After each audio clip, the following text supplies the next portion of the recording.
first thing I noticed when I opened the door wasn't the overturned chair or the scattered papers all over the floor.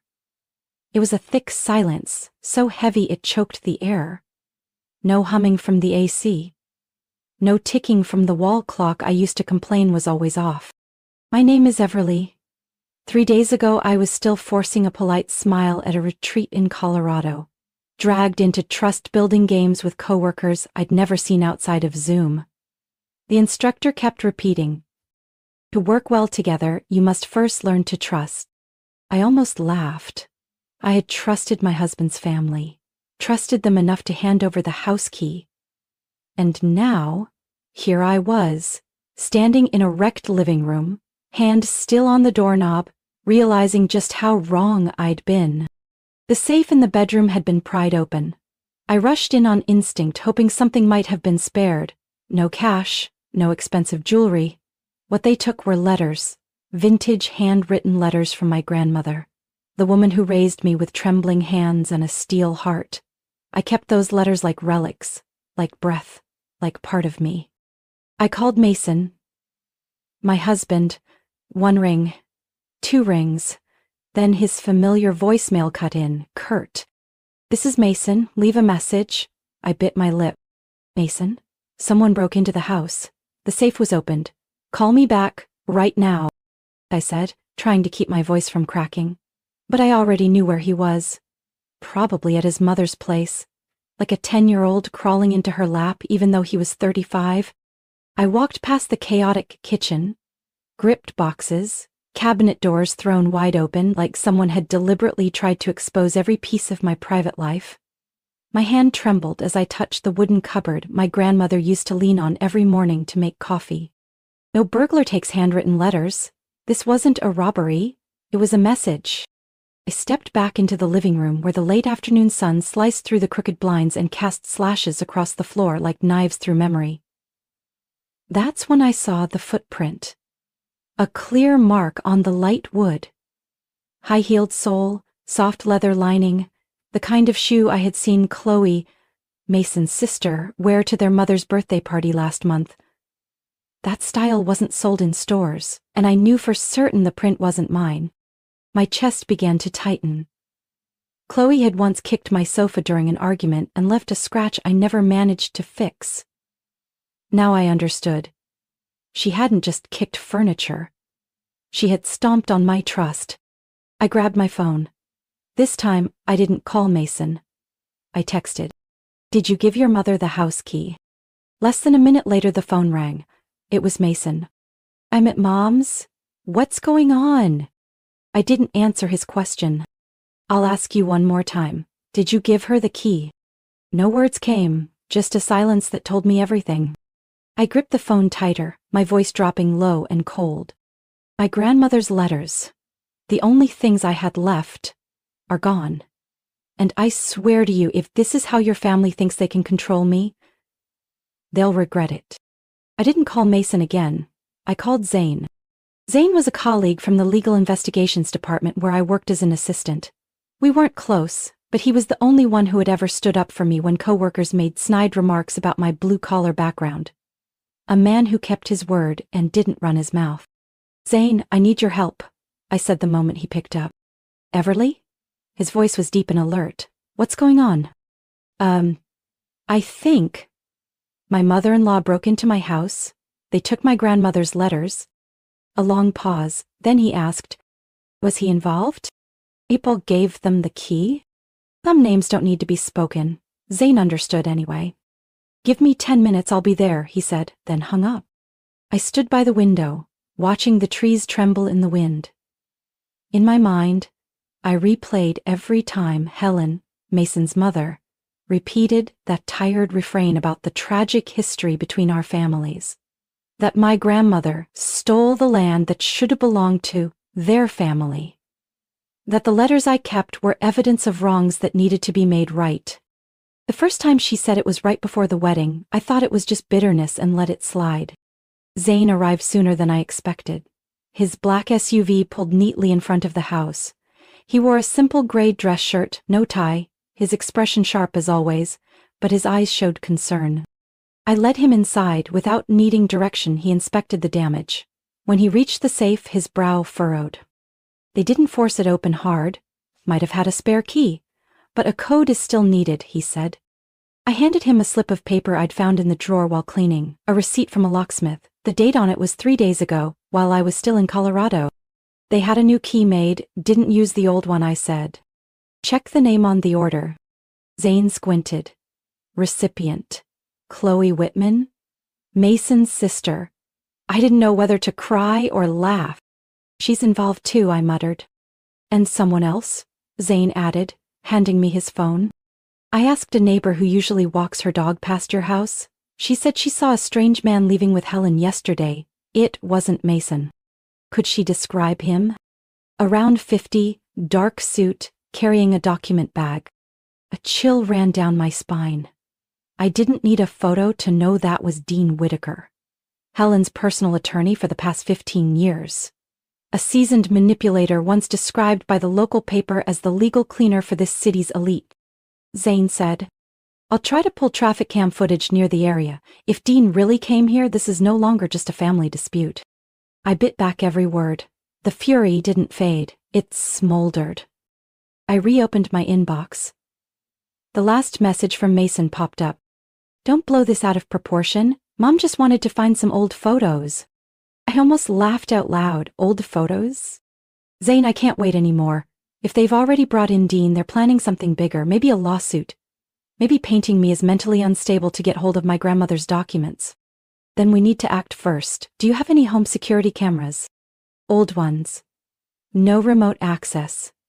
But... I looked at him as an idea sparked. Do you remember that system you mentioned at the lake house? The one with motion sensors and hidden cameras? Zane nodded. I need that, I said, eyes fixed on the shattered wood beneath the safe.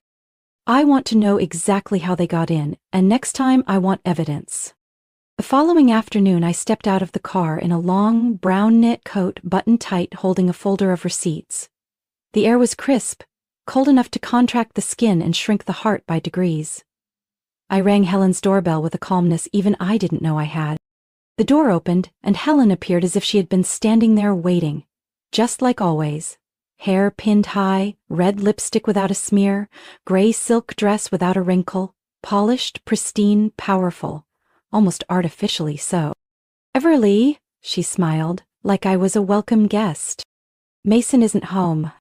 That's fine, I replied, glancing past her. I came to see you. Helen raised an eyebrow but didn't move aside. Behind her, Chloe was lounging on the sofa, tea in hand, eyes indifferent. I walked in without waiting for an invitation. The house smelled of cedar and cinnamon, everything was perfectly curated. Coldly so.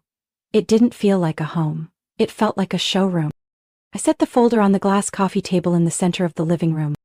You came to my house. Without permission. Without warning, and you took something that wasn't yours. Helen's expression didn't change. I don't know what you're referring to. I opened the folder and pulled out the receipt. This is a confirmation for a newly made key, ordered by Chloe Whitman. Date, Tuesday. When I was still in Colorado. Chloe set her tea down, her tone flat. The key was for Mom. That house is Mason's too. She has a right to enter. I turned to her, my gaze no longer calm. Breaking into a safe isn't just wrong. It's a violation, and tearing through my private life, that crosses a line you can't uncross, and absolutely no one has the right to take my grandmother's letters. Helen still smiled, but I saw her hand gripping the spoon, just a little tighter. You're being overly sensitive. I was just looking for some old family photos, things that should be with family. You mean with Chloe? I glanced at my sister-in-law, who hadn't once checked in on me in the 3 years I'd been married into their family. Or with you, the woman who always believed my grandmother stole land from yours? Helen inhaled sharply, as if the cracks in her mask had started to show. History deserves clarity, Everly, and those letters may contain information important to us. I gave a soft chuckle and reached into my coat pocket, pulling out a thin envelope. You're worried you took the originals, aren't you? I raised an eyebrow. What you took was a copy, printed by me. The originals were never kept in that house. Chloe blinked, then turned to her mother. Mom, are you sure they were real? Helen glanced at her daughter. She tried to mask it, but I saw it, just a flicker of panic in her eyes. I stepped closer. The thing is, you know I'm not that careless. You also know that when I value something I never leave it unprotected. Helen rose slowly, but her usual grace faltered. A fracture had formed beneath the surface. You're accusing us because you've lost control of your marriage. Mason said you're unstable. I cut her off. What Mason says doesn't matter anymore. I'm not here to beg. I'm here to warn. I placed the other thin envelope on the table. Not letters, but high-resolution images from the locksmith's camera. Chloe's face. Her signature on the receipt. I haven't sent this to the police yet, but you should know. If you step into my space one more time, I won't stay quiet. Helen held her tongue. Jaw tight. Chloe dropped her gaze. The weight of the moment finally silencing her. I turned, walked to the door, then paused with my hand on the knob. Oh, and one more thing, I said without looking back. I'm installing a new security system, every step, every breath inside my house. It'll all be recorded.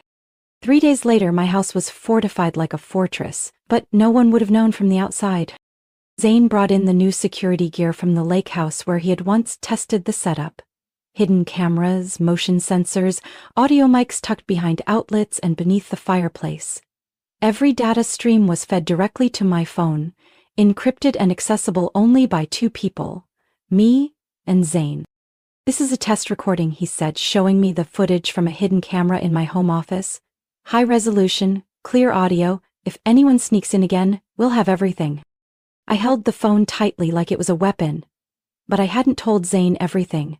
I had another move. During my last visit to Helen's house, I had secretly slipped a fingernail-sized listening device into the side pocket of her purse. I wasn't sure it would work. But just hours later, my phone started picking up a signal.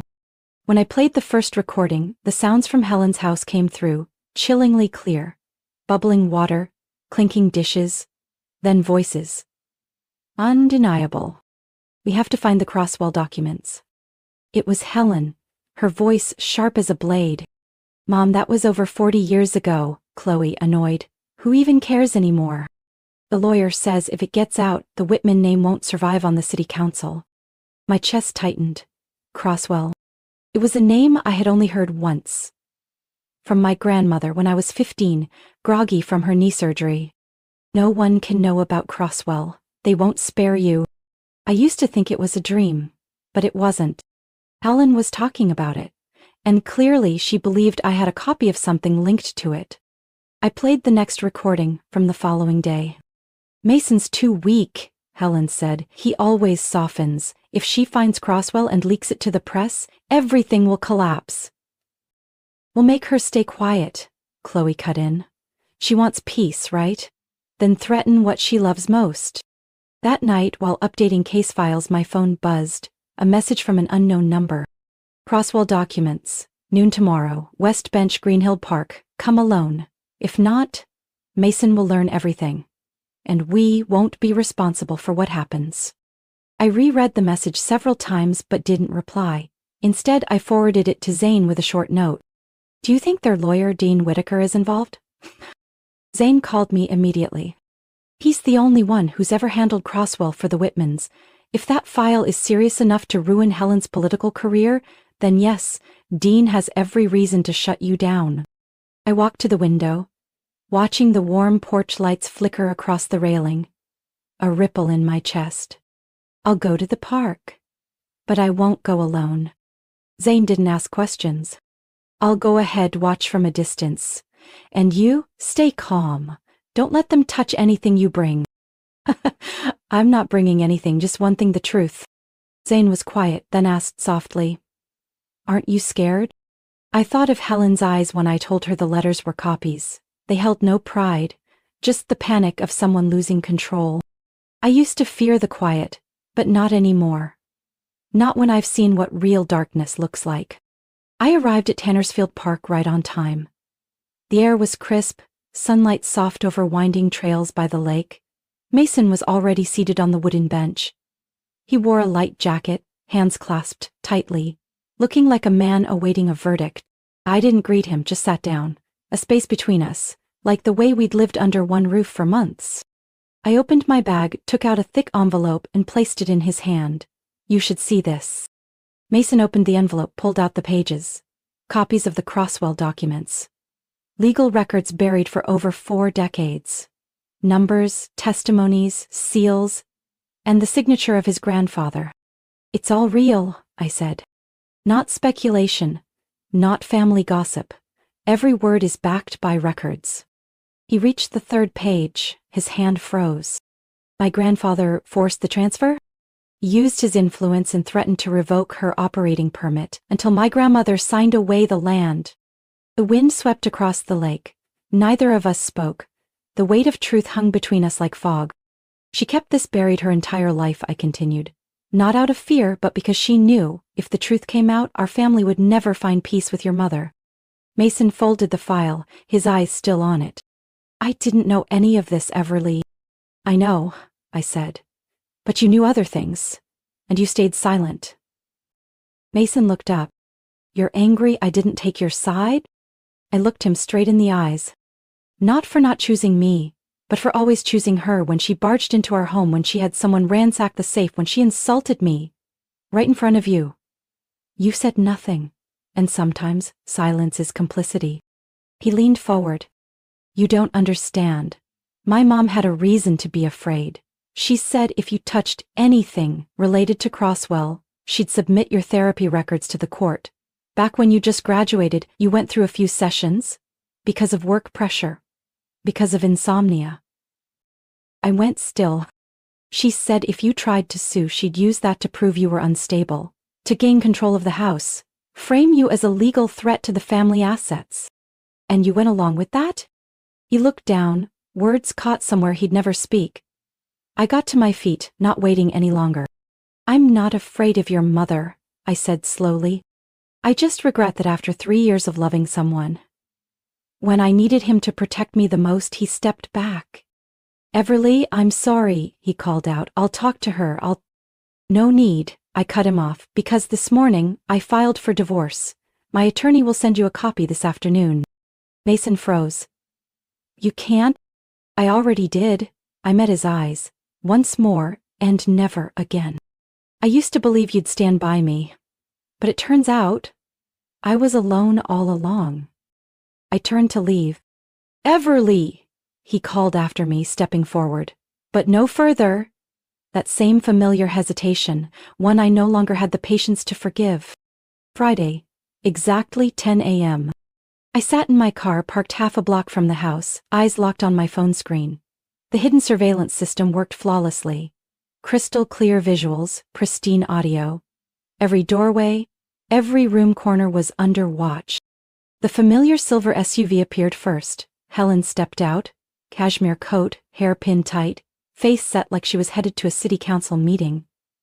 Chloe followed, holding a black leather bag, strolling like she was heading to a weekend spa.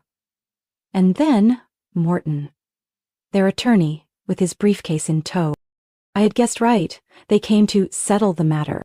The front door opened. Ryan. I saw him exchange a few words with his mother, then pull the key from his coat pocket. The original key, not a copy. My hand clenched the strap of my bag. He still let them in. Even after learning the truth? Even after I handed him the Croswell files myself? They walked in like they owned the place. Morton went first, caught on camera, saying, We've got 20 minutes, grab anything that could jeopardize her claim to the property. Helen led the way, no hesitation. Living room. Bedroom. Home office. Finally, she stopped in front of the wall where the safe was hidden. Chloe crouched down, began removing the false panel I had planted. An empty compartment designed for them to find. Ryan hovered a step behind them, shoulders rigid, jaw clenched, when Morton turned and asked, The recess behind it? Your mother said there's a hidden compartment there. He hesitated. It's nothing important. Helen turned, voice cold as steel. Open it, let the attorney check. Ryan's jaw tightened. I don't think this is the right way to do things. Morton stepped in. We're not breaking any laws, this is marital property. We're exercising Helen's legal rights. I saw Helen lower her voice, but her expression betrayed her impatience. She knew if they didn't find proof, everything would collapse. Ryan exhaled, raised his hand, then paused before touching the wall. No, he said. Ryan, Helen snapped, losing composure for the first time. Don't tell me you're getting soft over her again. She's my wife, he replied. You need to stop. Chloe cut in, mocking. Too late, big brother. If you're choosing her side, then step aside. Don't slow us down. I didn't wait another second. I opened the car door and walked quickly toward the house. I entered through the back. The sound of my footsteps on the floor made everyone whip around. Helen froze, her hand still on the drawer she'd just opened. I looked straight at them and said clearly, "Hello, everyone. Still comfortable walking into my house without knocking, I see?" Helen straightened, forcing a smile. "Everly, we were just—" "I know what you're doing," I cut her off. "And I have full footage, from the moment you stepped through the door." Chloe glanced at Morton, who was fumbling to close his briefcase, eyes darting around like he was looking for an escape route. "What were you hoping to find?" I walked to the safe. "Letters? Or the Crosswell documents?" I opened the real hidden compartment behind the safe, where I'd placed a different file. Helen lunged forward, trembling fingers flipping through the pages. But instead of letters, she found financial reports, bank statements, hidden transactions under the name of the charitable foundation Helen headed, and regular quarterly transfers to a private account under her name at a bank in Florida. "Alex," Helen stepped back. You set me up." "No," I said calmly. "I just kept what I needed to protect myself. You walked straight into your own trap."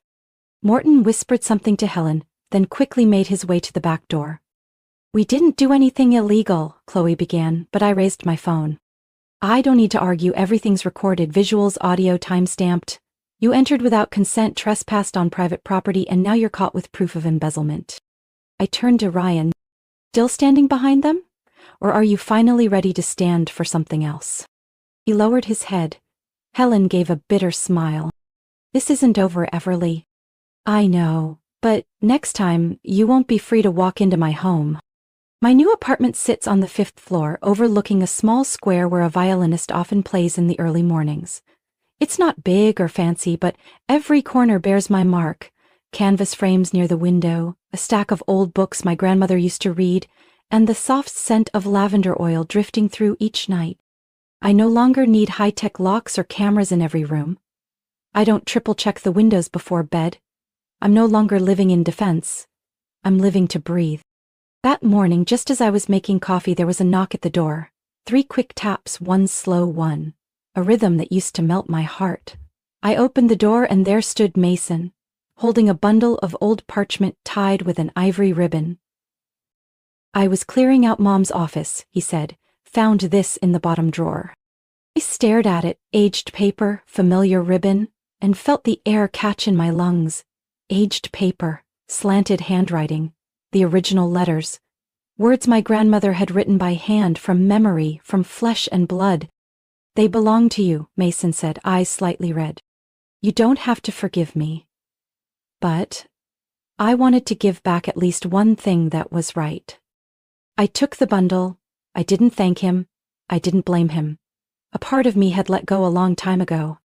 "Are you doing better?" he asked. My eyes found his, the face I used to wake up beside, now barely familiar.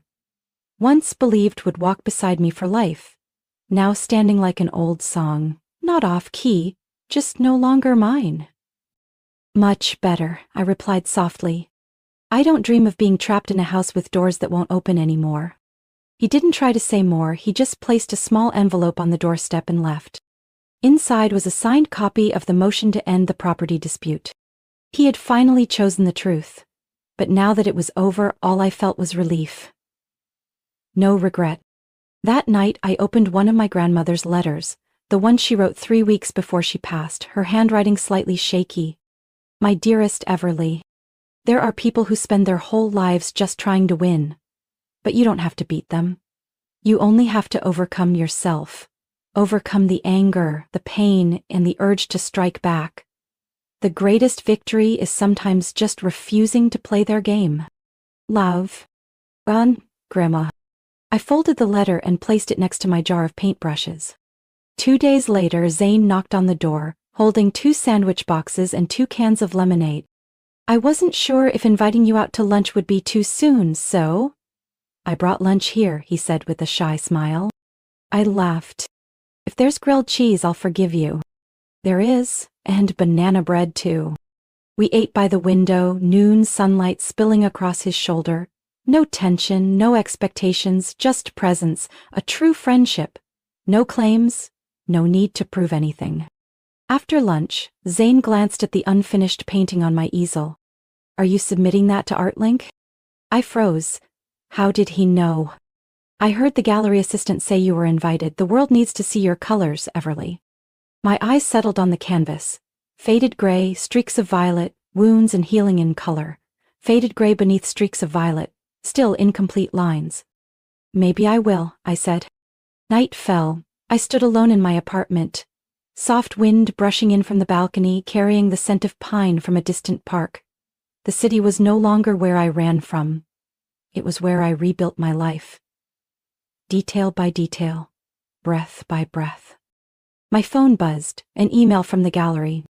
Confirmation, no longer silent, will be exhibited in next month's Rebirth showcase. I sat down, hand resting on my grandmother's letters. Finally, I understood. It wasn't exposing Helen that made it over. It wasn't reclaiming recognition from Mason that meant victory. It was this. Sitting here, alone, in peace, and knowing I had chosen myself. Everly's story isn't just about escaping the grip of a manipulative in-law family. It's proof of the quiet strength that comes from clarity and self-worth. Amid lies, threats, and betrayal, she didn't fight back with rage or revenge, but with calm resolve and faith in truth. In real life, sometimes victory isn't about taking someone down. It's about standing up, walking away, and never letting anyone else define your worth again. What do you think about Everly's choice? Was she too firm?